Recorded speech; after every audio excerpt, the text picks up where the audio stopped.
Hello guys, in this video tutorial I am going to teach you how you can install Burp Suite for web application penetration testing training. Go to portsfigure.net website and download Community Edition. Click on download and select your platform. Download for Windows or plain jar file. As I already downloaded on my desktop, you can see here. Double click on it and click on Run.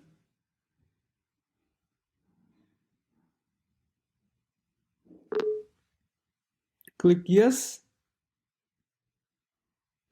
Next, select the destination directory and click Next.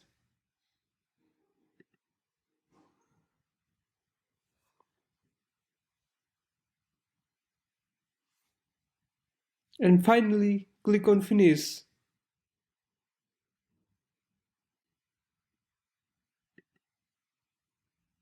You can see here Burp Suite is installed in our machine.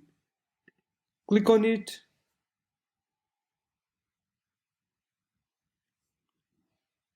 I accept.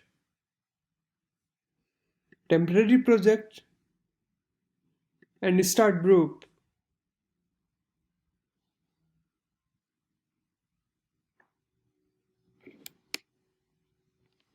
You can see this interface is started.